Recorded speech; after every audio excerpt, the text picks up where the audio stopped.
Hi, Mr. Lee. My name is Hanis. Nice to meet you. Nice to meet you. Please follow me. Let's have a seat. My name is Hanis, and I'm your personal sports trainer. I'll be conducting the various assessments on you to find out your current cardiovascular health and your current balance. From that, I can prescribe to you the appropriate training plan so that you can have better cardiovascular health and better balance. Okay? So first of all, how old are you? 20. And you're male, correct? Yeah. Are you an active person? Yeah. Okay, good. Now I'd like you to take 1 minute to complete this table, writing down your training goals in the SMART format. After that, take 1 minute to write down your training history in the frequency, intensity, time, type format. Thank you. So tell me a bit about yourself. I'm a table tennis player from Hawaii, and I play basketball on the weekends with my friends. Okay, good. So from what you wrote down, I see that you exercise at least 4 times a week during training and basketball for the last 3 months at moderate to high intensity for about 1 hour each session. And that is a lot of muscular endurance and cardiovascular endurance with quick change of direction, correct? That's right. And your goals are that you would like to be above average for your beat test result, and stock test, at the 80th percentile for VO2 max and 15 seconds for stock test. within 3 months before your collide, so that you can perform better during your table tennis matches and win more games, correct? Correct. That is for short term, and my long term goals are to maintain that level of cardiovascular fitness and balance until I'm 30. Okay. Thanks for sharing with me. But I warn you that my exercise prescription will be based on your results, but I will try my best to help you reach your goal. So first off, before I can assess you, I will have to screen your current health to see if you should receive medical clearance before being able to assess you. This is to see if you can start exercise and whether you are able to participate in exercise programs. I will conduct the ACSM exercise pre-participation screening before we can assess you and start you on exercise. So step 1, I will guide you through the exercise pre-participation health screening questionnaire to assess your current health. Do you experience chest discomfort with exertion? No. Unreasonable breathlessness, dizziness? No. Fainting or blackouts, ankle swelling? No. Unpleasant awareness of a forceful, rapid or irregular heart rate? No. Burning or cramping sensations in your lower legs when walking short distances? No. Now that you don't have any symptoms, we can go on to step 2. Since I asked for your training history, and I know that you perform planned, structured physical activity for at least 30 minutes at moderate intensity for at least 3 days per week for the last 3 months. Would I be correct? Yeah. Now on to step 3, I'll be assessing your medical conditions. Have you ever had a heart attack? No. Heart history, cardiac catheterization or coronary angioplasty? No. Do you have a pacemaker, implantable cardiac defibrillator or rhythm disturbance? Do you have a heart valve disease? No. Have you ever had heart failure? No. Diabetes? And no renal disease? No. Okay. Now we're done with the exercise pre-participation health screening questionnaire for exercise professionals. And from the information that you've given me, we know that because you don't have any medical conditions, medical clearance is not necessary for you. Secondly, because you are already active in your daily life, you may continue to exercise at light to moderate intensity without medical clearance. But that was only the questionnaire. Now we have to complete the pre-participation screening. So for step 2, I have to check for specific diseases. Do you have any known cardiovascular, metabolic, or renal diseases? Cardiovascular would be any cardiac, peripheral vascular, or cerebrovascular disease. Metabolic would be a combination of any 3 metabolic diseases: diabetes mellitus, thyroid diseases, or liver diseases. Renal diseases include diseases that affect the kidney. So do you have any of these? For step 3, I need to check if you have any signs and symptoms of underlying cardiovascular, metabolic, or renal diseases. So do you feel pain or discomfort in the chest, jaw, or arms? No. Do you have any shortness of breath at rest with mild exertion?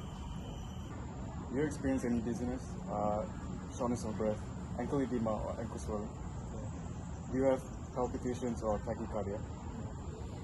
Do you experience any muscle pain due to lack of oxygen, also known as intermittent claudication? Do you experience known heart murmurs or unusual fatigue or shortness of breath with usual activities? No. Okay.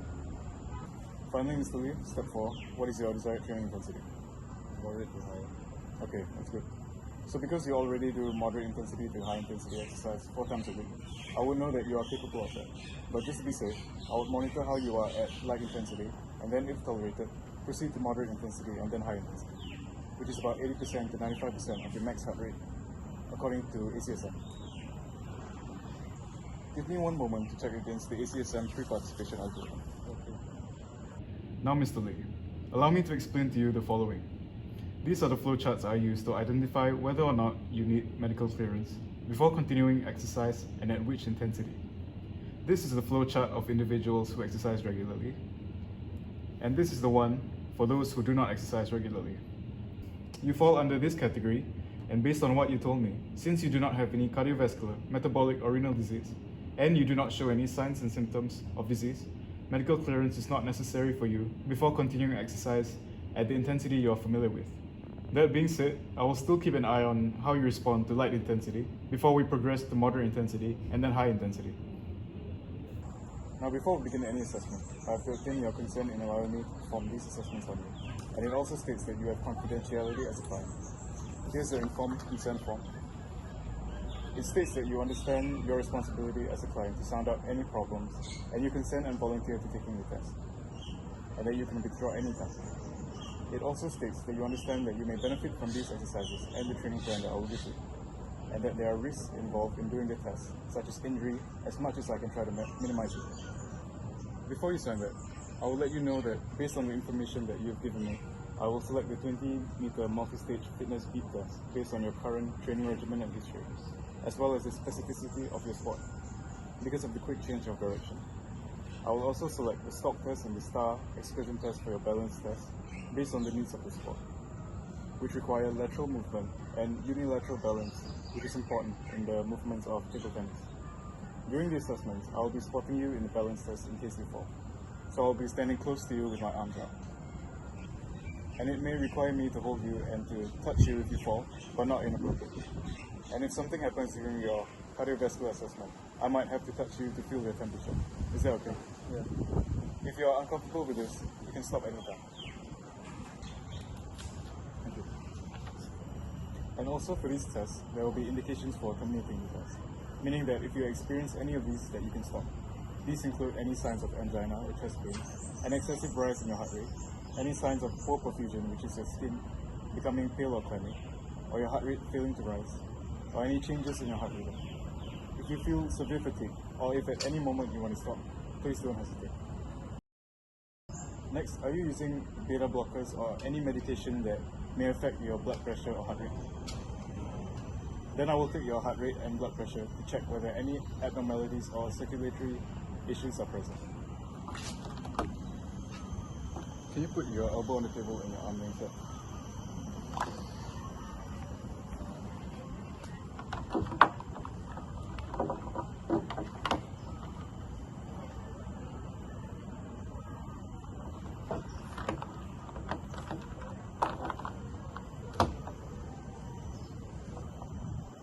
So I can see that your resting heart rate is 65 beats per minute and your blood pressure is 110/70.